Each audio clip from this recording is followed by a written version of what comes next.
it's public knowledge. It's being reported. I mean, you guys are meeting. You're trying to get this thing going here, right? We are, and I made a promise not to talk too much about, not to talk about bargaining at all. I mean, certainly the issues are always the same issues. Money, how much work our guys do. I know fans love our game, and sometimes it's easy to fall into the shtick about this is play, this is work. When you're the head of the union. So it's the same issues. It's money, it's work, it's one that everybody's safety. talking about is preseason. Yeah. Well, that's a huge issue, and I've been on this show before talking about preseason and especially exposure to injuries. It's never made sense to me to expose someone to risk of injury before the real work begins. Mm-hmm. And we saw that with Lamar Miller this week, tears his ACL. Well, it happens every year. It happens every year. A key guy always gets hurt for the year. Well, and look at the way coaches have responded to it. I would guess that the average starter plays less than 10 plays. I mean, McVay doesn't play any of his starters for 4 weeks. Well, and why would you?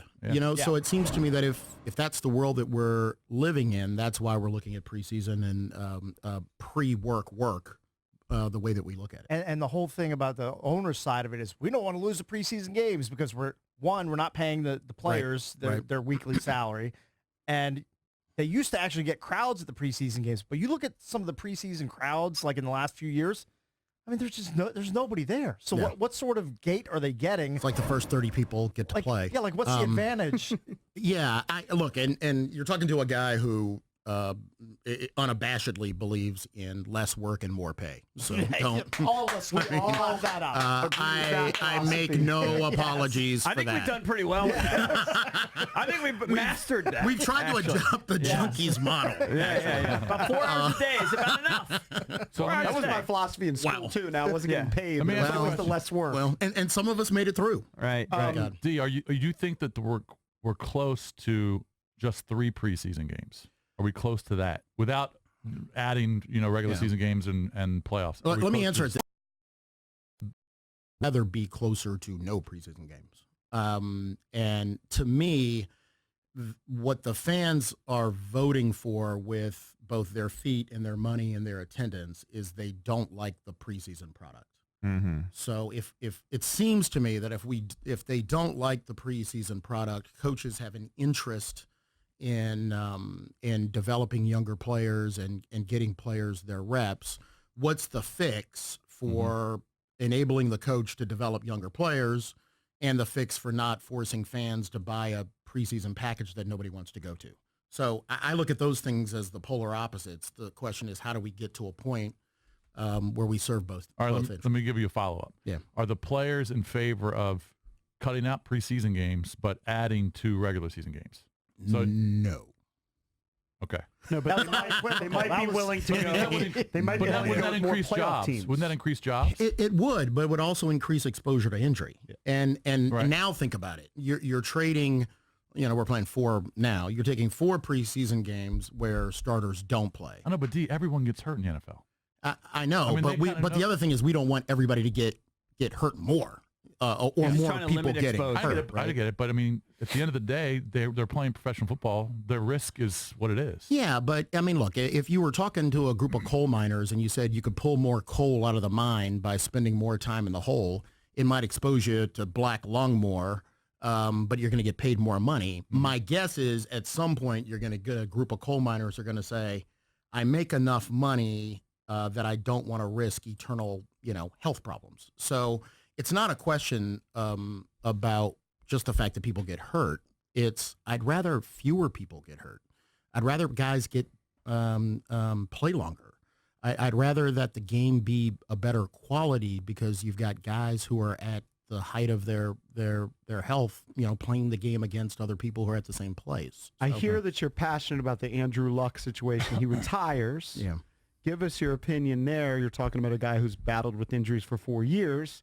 Was a rep for the NFLPA. I think it bolsters your argument to keep it at 16, no more. I think that, the scenario in which he retired is a 16-game scenario, right? I think the other thing that at least is impressed upon me with Andrew personally is tremendous leader and, a great guy. He was one of your reps, right? One of our reps. He had the vote in Smart guy. in Indy. And so you look at his retirement, and you say to yourself, okay, on top of the injury part, though, the thing that we've seen over the last few years are things and people retiring that just remind you about what the mental grind is about this game.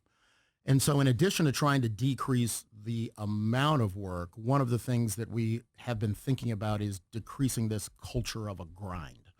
And look, that's a grind that starts when you're in college with spring football, right? Mm-hmm. I mean, we've got guys starting to play football in the spring that goes all the way around. And and it seems to me that, what we tried to do in the last deal, especially with time off during the off season, making everything voluntary. I mean, to a certain extent, that's worked. Here's the hack. Coaches got around the voluntary nature of OTAs by tying your workout bonus to going to OTA practices. So as a result, even though we've made them voluntary, almost everybody goes to OTAs because your workout bonuses are tied to you showing up in April. Right. I'd be more in favor. Although there are a lot of idiots that'll just skip the workout for, leave $250,000 there. Well, and here's my deal. If you want to play football in the National Football League, man, you don't show up out of shape. You just That's right. don't.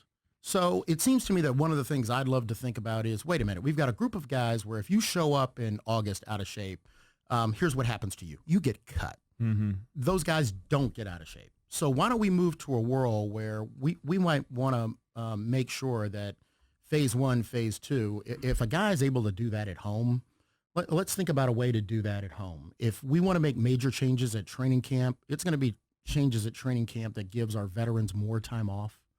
And less contact. If we want to structure exposure or in a way where we can limit exposure to injury in training camp a little bit more, those are the things we're talking about. Get back to Luck, though, because doesn't Luck's situation, and Gronk also talking about his situation. I forgot about. Yeah, doesn't that sort of lend more credence to your guys' argument that we don't want to add more games? We want to keep this at a maximum, at a minimum where we're at. Well, it seems to me that you both of those guys, and I don't know if our fans watched the Gronkowski interview, but another tremendous guy, and just great player. But you look at it not only as games but as work, and quality of work, right? It's the work in the off season, it's the work in the team rooms, it's the team meetings, it's the work off the field, it's the practice on the field, it's the games.